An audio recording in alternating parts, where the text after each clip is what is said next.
Hello friends, आप सभी का स्वागत है अंदाजी स्टडी पर। आज हम उन महत्वपूर्ण प्रश्नों के बारे में पढ़ेंगे जो बार बार एग्जाम में पूछे जाते हैं। वीडियो स्टार्ट करते हैं मित्र। आगे देखें, पहला प्रश्न हमारा क्या है। तो पहला प्रश्न है, आदिकाल का प्रथम महाकाव्य क्या है। आदिकाल का प्रथम महाकाव्य रामायण है। किसने लिखा है? तो महर्षि वाल्मीकि जी ने लिखा है। किस भाषा में लिखा है? तो संस्कृत भाषा में इसे लिखा है। संस्कृत हमारी सबसे प्राचीन भाषा है। तो आप इतना ध्यान में रखें कि आदिकाल का प्रथम महाकाव्य जो है रामायण है। किसने लिखा है? तो महर्षि वाल्मीकि जी ने लिखा है। किस भाषा में लिखा है? ये इम्पोर्टेंट है। संस्कृत भाषा में इसे लिखा है। देखें अगला प्रश्न। दूसरा प्रश्न है हमारा, हिंदी का प्रथम महाकाव्य। हिंदी का प्रथम महाकाव्य पृथ्वीराज रासो है। किसने लिखा है? तो चंद्रवरदाई जी ने लिखा है। किस भाषा में इसे लिखा है? तो डिंगल विंगल भाषा में इसे लिखा है। अभी कंफ्यूजन नहीं होना है। आदिकाल का पूछे महाकाव्य तो रामायण है। हिंदी का प्रथम महाकाव्य पूछे तो पृथ्वीराज रासो है। चंद्रवरदाई जी ने इसे लिखा है। किस भाषा में लिखा है? तो डिंगल विंगल भाषा में लिखा है। मोस्ट इम्पोर्टेंट है, कई बार एग्जाम में देखने को मिला है, आप इसे ध्यान में रखें। अगले प्रश्न पर आते हैं। तीसरा प्रश्न है हमारा, हिंदी साहित्य के इतिहास का लेखन सर्वप्रथम किस भाषा में हुआ है? तो सर्वप्रथम जो है फ्रेंच भाषा में लिखा गया है। किसने लिखा है? तो गार्सा द तासी जी ने इसे लिखा है। आते हैं अगले प्रश्न पर। हिंदी साहित्य के इतिहास का प्रथम ग्रंथ। हिंदी साहित्य के इतिहास का प्रथम ग्रंथ जो है इस्तवार द ला लिटरेचर इंदुई ए हिंदुस्तानी, गार्सा द तासी जी ने इसे लिखा है। किस भाषा में?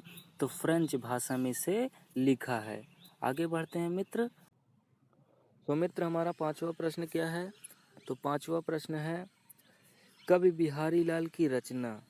कवि बिहारी लाल की रचना बिहारी सतसई है। ये इनकी रचना है, इन्हीं के नाम पे पड़ी है।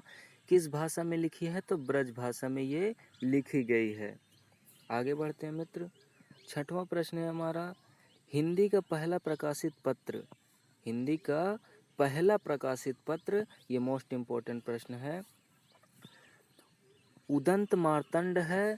1826 ईस्वी में कलकत्ता से प्रकाशित हुआ था। 1826 ईस्वी में कलकत्ता से प्रकाशित हुआ था। ये मोस्ट इम्पोर्टेंट है, आप इसे स्टार मार्क कर लीजिएगा। इसके लेखक कौन हैं? तो जुगल किशोर शुक्ल जी हैं इसके लेखक। अगले प्रश्न पर आते हैं। सातवां प्रश्न है मित्र हमारा, हिंदी का प्रथम कवि। ये मोस्ट इम्पोर्टेंट है।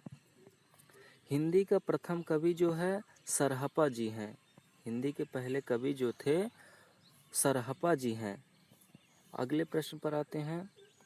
आठवां प्रश्न है हमारा, हिंदी की पहली रचना। हिंदी की पहली रचना जो है देवरानी जेठानी की कहानी, ये हिंदी की पहली रचना है। मोस्ट इम्पोर्टेंट है, आप इसे स्टार मार्क कर लीजिएगा। अगले प्रश्न पर आते हैं। नौवां प्रश्न है हमारा, हिंदी का प्रथम गद्यकार। हिंदी का प्रथम गद्यकार जो है लल्लू लाल जी हैं। ये हिंदी के प्रथम गद्यकार हैं, आप इसे भी स्टार मार्क कर लीजिएगा, इम्पोर्टेंट है। अगले प्रश्न पर आते हैं। 10वां प्रश्न है हमारा, हिंदी का प्रथम आचार्य। हिंदी का प्रथम आचार्य यानी जनक जिसे माना जाता है, तो भारतेंदु हरिश्चंद्र जी को हिंदी का प्रथम आचार्य जनक भी कहा जाता है। ये भी मोस्ट इम्पोर्टेंट है। अगले प्रश्न पर आते हैं। 11वां प्रश्न है मित्र, अर्धनारीश्वर उपन्यास के लेखक। अर्धनारीश्वर उपन्यास के लेखक जो हैं विष्णु प्रभाकर जी हैं। ये इम्पोर्टेंट है, आप इसे स्टार मार्क कर लीजिएगा। आगे आते हैं 12वां प्रश्न पे। तो 12वां प्रश्न है, कलम का सिपाही जीवनी के लेखक। कलम का सिपाही जीवनी के लेखक अमृत राय जी हैं। ये भी इम्पोर्टेंट है, आप इसे ध्यान में रखेंगे। अगले प्रश्न पर आते हैं। 13वां प्रश्न है, क्या भूलूं क्या याद करूं आत्मकथा के लेखक, क्या भूलूं क्या याद करूं आत्मकथा के लेखक हरिवंश राय बच्चन जी हैं। आप इसे ध्यान में रखेंगे। सबसे महत्वपूर्ण प्रश्न 14 है। कामायनी महाकाव्य के लेखक, कामायनी महाकाव्य के लेखक जयशंकर प्रसाद जी हैं। ये मोस्ट इम्पोर्टेंट प्रश्न है, 2018 के यूपी पुलिस कांस्टेबल में पूछा गया प्रश्न है। कामायनी के महाकाव्य कौन थे? तो जयशंकर प्रसाद जी हैं। आप इसे ध्यान में रखेंगे। अगले प्रश्न पर आते हैं। 15वां प्रश्न है, मैथिली शरण गुप्त का काव्य कृति क्या है? तो मैथिली शरण गुप्त का काव्य कृति साकेत है, पंचवटी। ये मोस्ट इम्पोर्टेंट है क्योंकि 2024 का ये जो एग्ज़ाम हुआ था यूपी पुलिस कांस्टेबल का, उसमें ये प्रश्न पूछा गया था। आप इसे ध्यान में रखेंगे।